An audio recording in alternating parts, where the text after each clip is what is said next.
This month marks 50 years since the Fall of Saigon. Yes, Boston's Vietnamese community is honoring that moment with an event that focuses on sharing stories that haven't always been heard. And here to tell us about it is Ngoc-Tran and Anh Phi Nguyen. Thank you both for being here.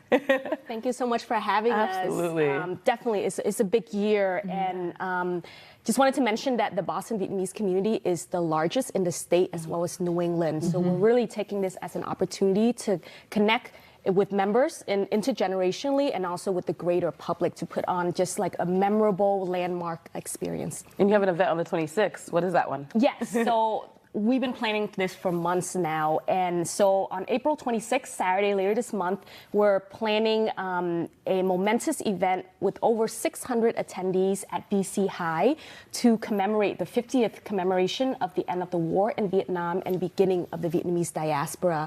We have such an amazing multimedia, immersive installation, visual arts, and my colleague here, Anh Phi, will tell you more about what you're going to see. Yes, we have an intergenerational art, which we feature people that are boat people, so older generation, the survivors. And we have artists that are performers that are survivor of concentration camps. And then we have, of course, the generation now that are trying to bridge that connection. They're trying to reach out, they're trying to learn, and they're trying to do what, trying to learn more about their self and trying to identify themselves as who they are now. And one of the really incredible things about this event, right, is that it's for the Vietnamese community and to share these stories, but it's also for people outside of the Vietnamese community to come and learn and also commemorate this moment. Why is that so important, Tran? It is important because we don't want this to be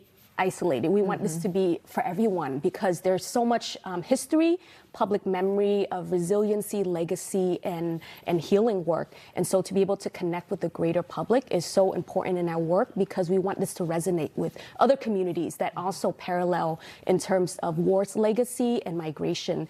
And so also a part of this work is part of our long-term vision. I'm the lead artist and co-project director of the 1975 Vietnamese Diaspora Commemoration Initiative.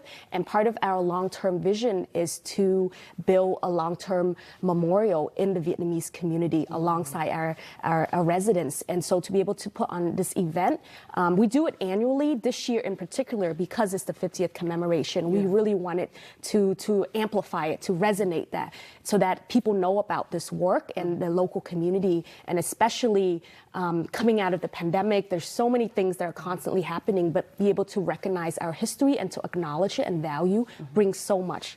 And that memorial will be here in Boston? Yes, we right now we want it to be in Dorchester, which is where our community is. And I also wanted to mention that so the 26th event is part of a series. Right the day after, the 27th, we're also hosting a film screening at the JFK Presidential Library and Museum with this film on healing land birds perch, followed by a bilingual panel discussion on the trauma of war. We want to really explore what it means for our legacy 50 years later in the Vietnamese diaspora. And so we want to be able to feature that, as well as on April 30th is the actual commemoration event where we have a couple of flag raising. Is there a website where people can find all that information? Yes, I know there's a website, 1975 Viet Diaspora. We can get more information, and also April 30th we have a couple of flag raising ceremonies at City Hall and also in Dorchester. Thank you both so much for your time.